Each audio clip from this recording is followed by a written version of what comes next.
In tonight's story, we embark upon an adventure with Alma Esperanza as she journeys deep into the Mexican rainforest in search of a priceless historical artifact. I'm Jessica Porter, and this is Alma Esperanza and the Aztec Diamond by Alicia Ainsley. It was a kind of calm like no other. The British Museum at night was as silent as stepping into the void. During the daytime, its halls and exhibits bustled with life. You could hear the chattering of school children, the humming of admiration from scholars, and the buzz of people moving throughout the place. But at night, all that had gone, and all that was left behind was serene tranquility. Not even a footstep could be heard on the marble floors. While the museum slept, the historians who kept it running worked in peace. Beavering away in a back room just off the ancient Egypt exhibit, historian Alma Esperanza rifled through the latest delivery of historical artifacts to come to the museum. The latest relics had been sent all the way from Mexico to London for a very special exhibit all about the ancient Aztec civilizations. It was Alma's job to make sure that everything was accounted for and assigned to the right place. She loved delving through historical objects and figuring out what their significance was.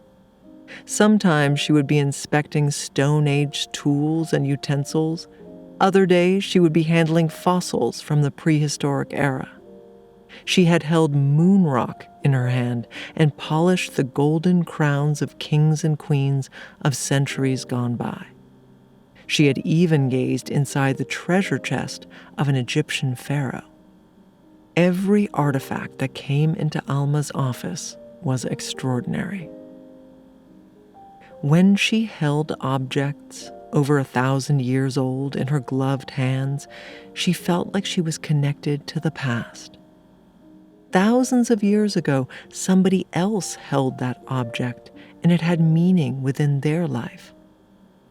Alma felt like she was connected to that person and their fascinating life and story by holding their possession in her hands. Perhaps one day, historians would do the same thing with items she prized and possessed now. Alma had always loved history from a young age. She had always been curious by nature and would often go off exploring on her own or drag her friends along for the ride. She adored nature and spent many nights in her youth camping in the forest behind her family home. She was always adopting wild animals and bringing them home to be her pet, much to her mother's disapproval. When she wasn't out exploring the wild, she was snuggled up in a corner reading books instead. Her curiosity knew no bounds, and she would enjoy novels, autobiographies, scientific journals, and historical texts for hours on end. She always wanted to know more, and she was fascinated by everything. It only made sense then, as she grew up, that she would embark upon a career where she could put her vast knowledge and adventure-seeking to good use. Working as a historian at the British Museum in London was a lifelong dream of Alma's, and now she had achieved it, she relished every assignment she was given. She began opening the boxes of Aztec objects and carefully lifted them out of their carry cases.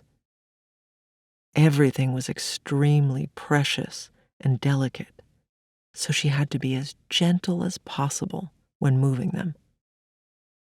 Just as you would hold a newborn baby with the tenderest of care, Alma did the same with all of her artifacts. They were priceless. Alma opened up one box to uncover a collection of Aztec codices. The painted manuscripts were the way that the Aztecs would document their lives and the many aspects of it. Her eyes lit up at this discovery. The information within its pages could be enlightening. At that moment, Winston, her assistant, came into the room holding 2 warm cups of herbal tea. "For you, Alma," Winston said, offering her a cup. "I imagine it's going to be a long night." Alma looked up at him with wide eyes. "Keep those drinks away from the artifacts. You could spill on them," Alma tutted and shook her head at his carelessness. Winston was a good assistant and a keen historian himself, but he did have a habit of dropping the ball. Literally, in some cases. There had been a couple of occasions where Alma had had to clean up his messes and rearrange exhibits that he had left jumbled up. She was sure that with time he would become more organized. What he lacked in organizational skills, he certainly made up for in his passion for history. Winston shuffled away from Alma, placing the herbal teas down on a desk far away from the relics. "So, what do we have this evening?" he asked, rubbing his hands together excitedly. "Items for the Valley of Mexico exhibit," Alma replied, lifting the Aztec codices from out of their box. "Will you help me log them?" Winston set to work logging all of the paperwork, accounting for every item, while Alma flicked through the pages of the manuscripts.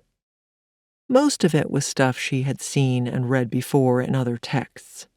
There were details of their sacred rituals and medicine, but all things she already knew.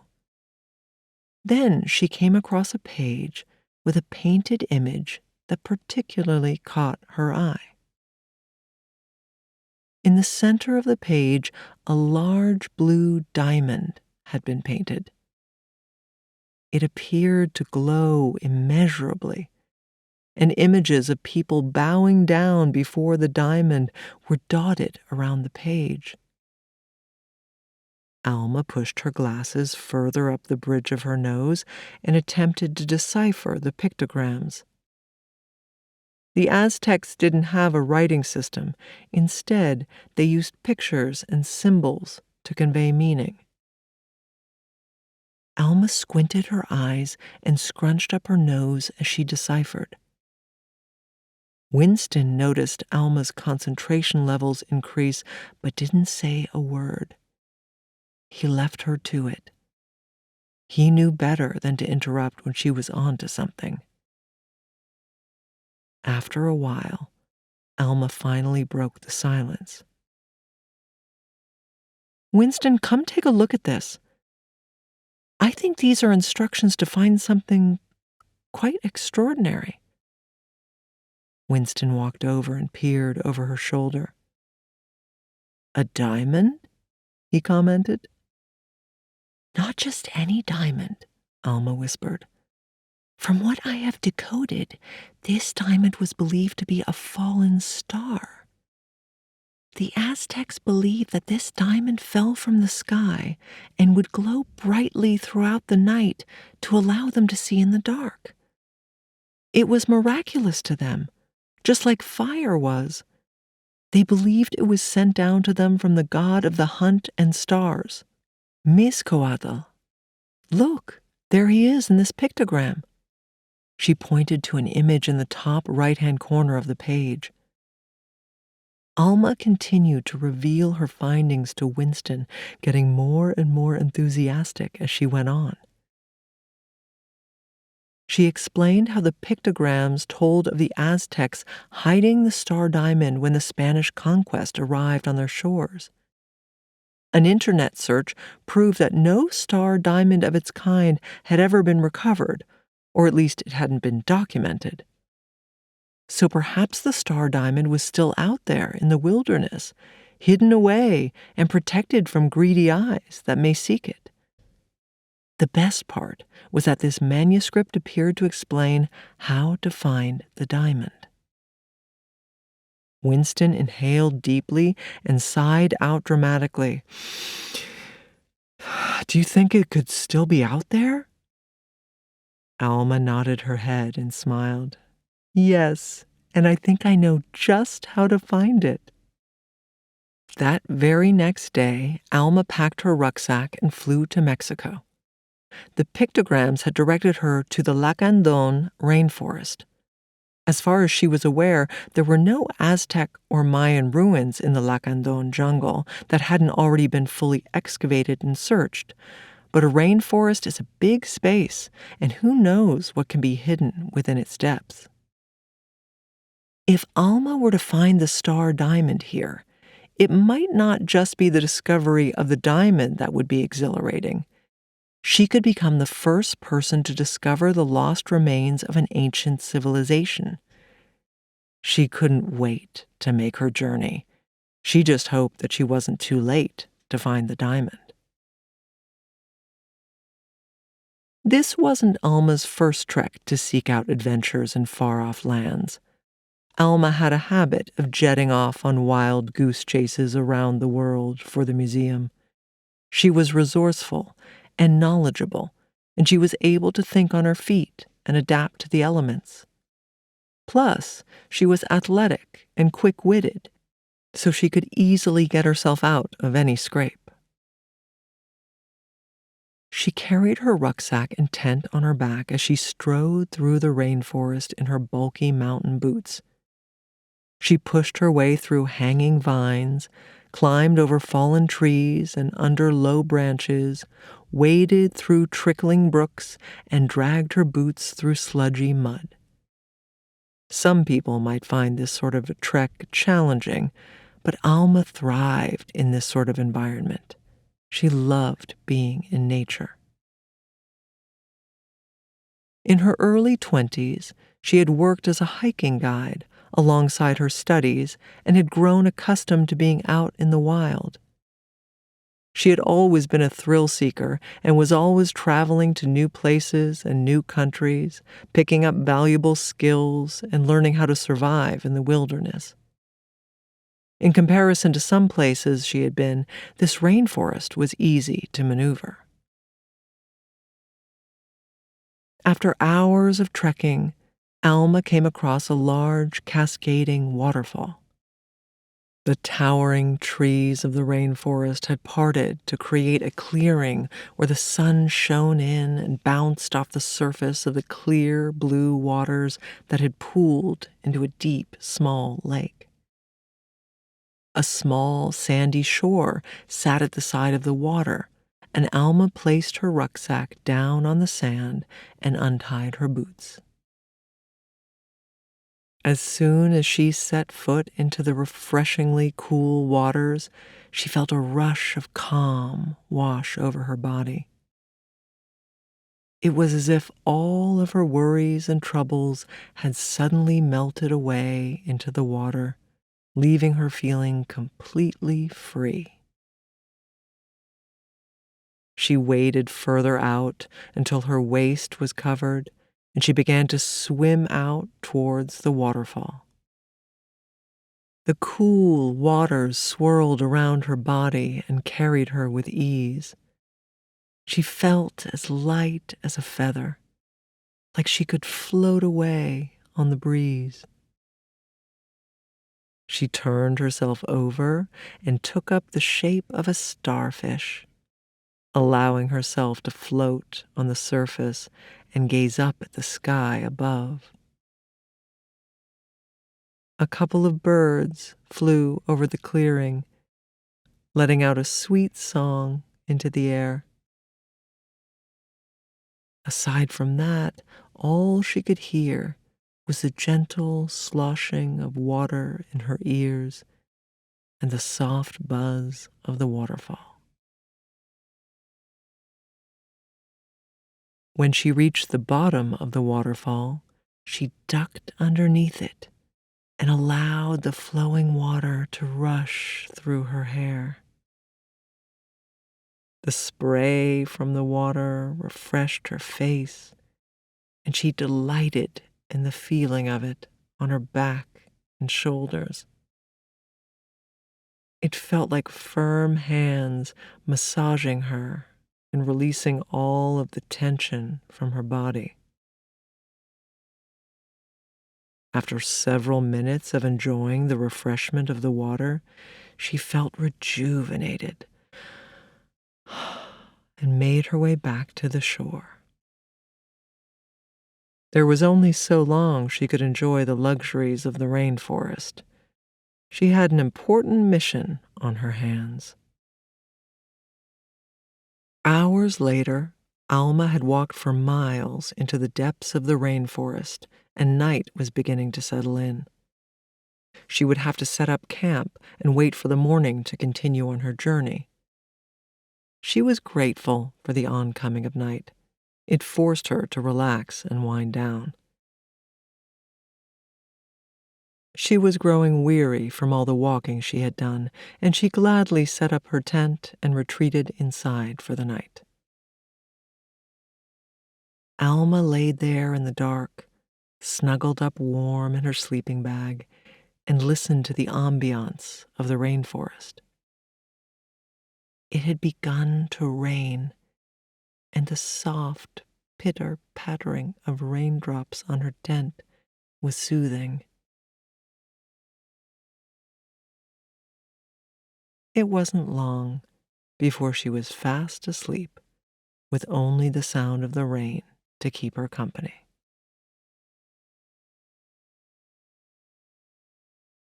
At first light, she set back out on her search.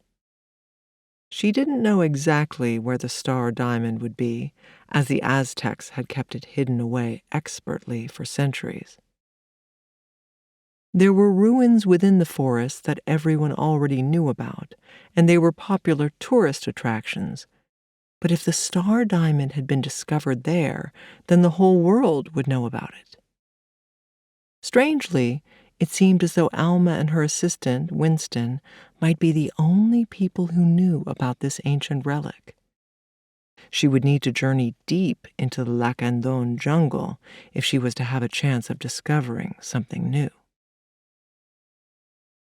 After several hours of walking through the jungle, Alma spotted a figure up ahead. It was a man. He wore a white, wide-brimmed hat on his head and a simple brown satchel on his side. His boots were heavy-duty, and he looked dressed for the purposes of a hike, but he certainly couldn't be a true adventure seeker due to the pristine condition of his clothing. This wasn't a man who had waded through brooks and mud and climbed over gigantic fallen trees. Then she noticed that he wasn't alone. Just a short distance away from him were 3 fellow explorers carrying huge bags on their backs. Now Alma understood how he was managing to appear so cool and collected. He had other people doing the hard work for him. The man turned his face towards Alma, and she recognized him immediately. It was Frank Sawyer, an old acquaintance of Alma's. Several years ago, Frank and Alma had worked together on an expedition to Antarctica. They had both been handpicked by scientist Bob West to join him and his crew on the expedition. Alma had spent many months working alongside Frank and had found him to be quite arrogant and selfish. Upon their return to England, he had claimed most of the credit for Bob's findings in Antarctica and passed them off as his own, despite the fact he had barely lifted a finger during the months they were out there.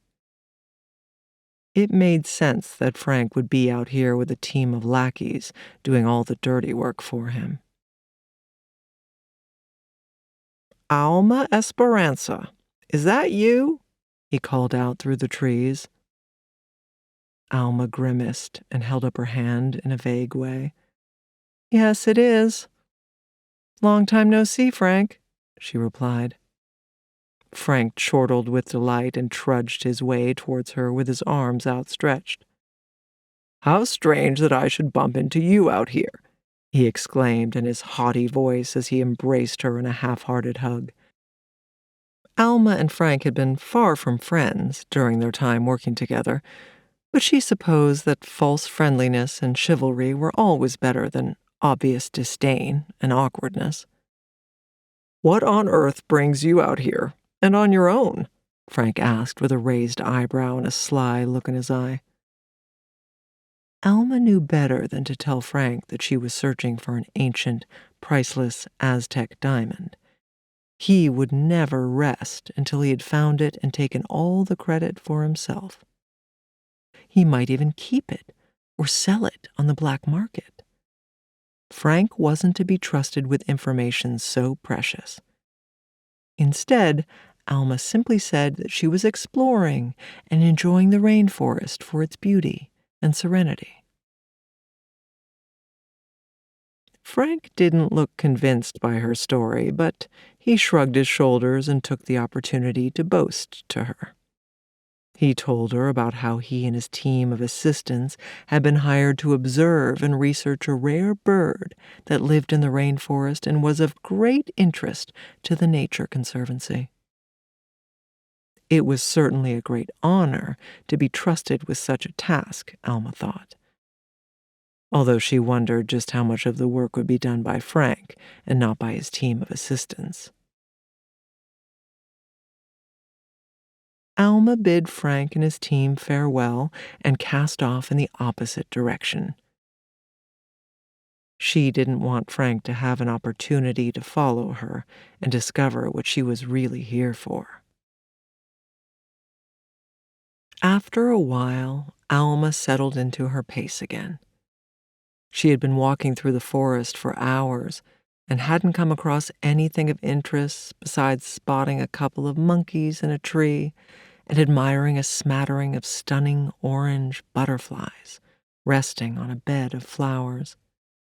Eventually, she came to what appeared to be a dead end. She took a few steps forward and peered over the side of a gorge. It was a steep, rocky drop below, and there was no clear path for making her way across to the other side. The gorge wasn't very wide, but it was big enough that she couldn't just hop on over. Looking over to the other side, she could see in the distance a tall rock face that was covered by entwining plants and foliage. She squinted her eyes and thought that she could make out what looked like a window in the rock, but she couldn't tell for sure. She had to find a way over to inspect it. She walked along the edge of the gorge looking for a way across when she suddenly had an idea. The trees of the rainforest were so big that they protruded over the edge of the mountainside. One tree in particular jutted out much further than the others, and from its branches hung long, thick vines. Vines were notorious for being strong and tough to chop through, and Alma had an idea. She climbed up the tree trunk and shuffled her way along the long branch. She pulled up a handful of draping vines and tied them together to create a rope swing. Positioning herself close to the end of the tree branch, she was only a mere meter or two away from the other side of the gorge. She clasped her legs around the vine ropes, took a deep breath, and counted 1, 2, 3. Then, in a swift motion, she swung from the vines across the clearing and gracefully landed her feet firmly on the ground on the other side of the gorge. Alma walked around in search of the window in the rock she had thought she'd seen. As she approached the entanglement of plants, she realized that this wasn't simply a rock face. This was a man-made tower. In fact, It appeared to be the remains of a building made of stone. She noted the remains of a few steps that began making their way down the mountainside, but stopped very quickly as they appeared to crumble away. No wonder nobody had discovered these lost remains of the Aztec civilization. There was barely anything left. Over time, the majestic buildings and temples had eroded away, or no doubt been washed away. All that seemed to remain was a tower wall, part of a staircase that, once upon a time, must have climbed the whole way down the mountainside, and a couple of platforms jutting off the sides of the tower. Trees and plants had overgrown over the centuries and wrapped their vines around the remaining stone, disguising it from prying eyes and the inattentive traveler or explorer. Alma pushed aside some of the plants and tore others away to reveal the small window-shaped hole in the rock. She had no doubt that this was part of the remains of an ancient building, perhaps even an ancient building of importance. She wedged her foot into a small hole in the wall and climbed up the side to get a better look. When she reached the top of the wall, she peered over and down into the remains below. At the bottom, she saw a bronze plaque embedded into the ground with a number of pictograms drawn on the ground, circling around it. She hopped down to the floor and pulled out her torch to take a better look.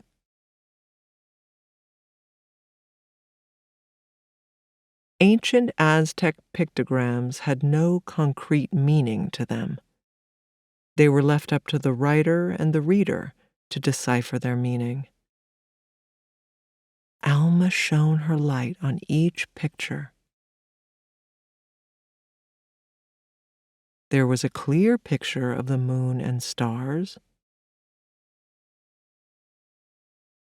There were images of people sitting on their knees. And there were also cryptic symbols that she couldn't make head nor tails of. But regardless of this, Alma felt certain that she was in the right place. She pulled a wrench out of her rucksack, positioned it under the edge of the bronze plaque, and began wiggling it loose. After a few attempts, the piece of bronze popped free, and she carefully moved it to the side to reveal a dark hole in the ground. She pointed her torch down into the dark and spotted a ball of dark material. She reached her hand inside and pulled it out. It was heavy in her hand, and as she unwrapped the material, she gasped in delight as she uncovered the star diamond. She wasn't too late after all. Centuries after it had been hidden away from the world, Alma had found the priceless ancient diamond. She wrapped it back up and placed it in her rucksack for safekeeping. She was delighted that her journey hadn't been in vain. She climbed back up the side of the tower and lowered herself down on the other side.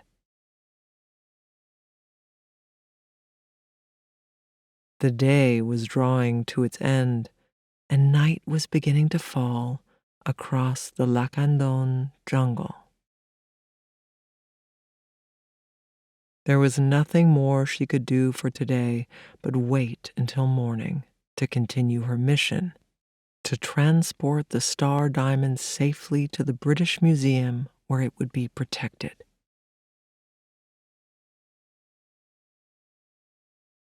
The view from the mountaintop was sublime.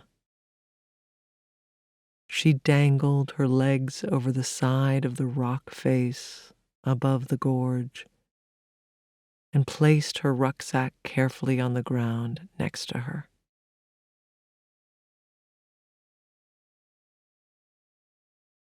She gazed out at the rainforest ahead of her, stretching for miles and miles. The lush greenery filled her with a sense of calm. The gentle chirping of animals and life within the rainforest was music to her ears. And the sky was rich, dark indigo that wrapped itself around the landscape in a warm embrace.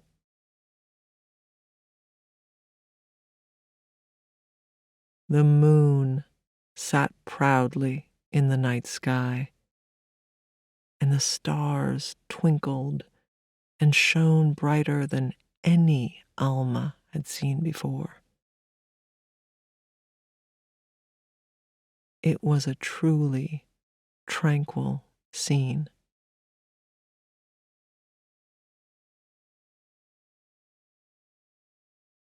Alma picked up the glistening diamond and held it out in front of her, allowing the moon's beams to reflect off its edges.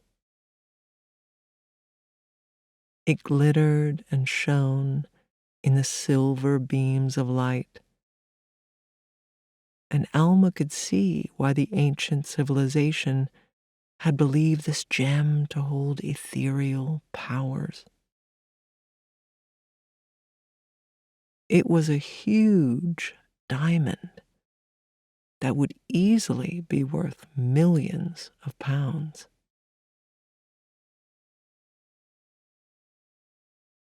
She couldn't wait to take it back to the museum and place it safely on display for the rest of the world to admire.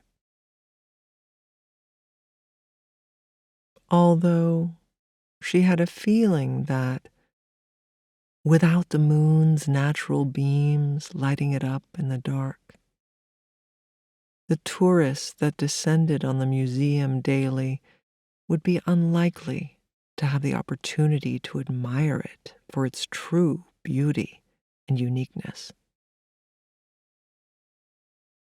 Some things Alma wished could stay in their original place where they belong.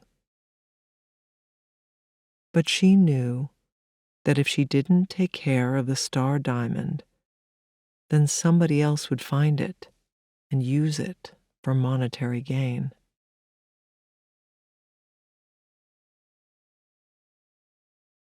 She would journey back to England in the morning, but for now, she had nothing to do but relax and wait for the sunrise that was many hours away.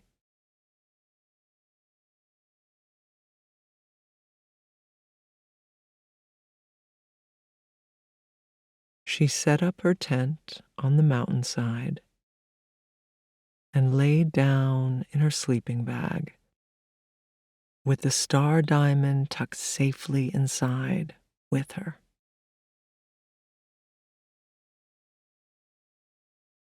She left the door to her tent open so that she could gaze out on the relaxing scene ahead of her as she drifted off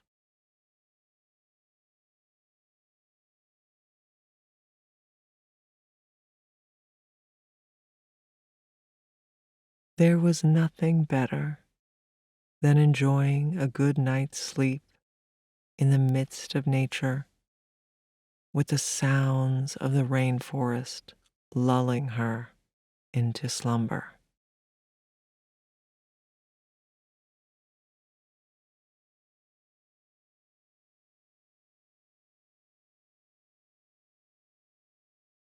And after a long journey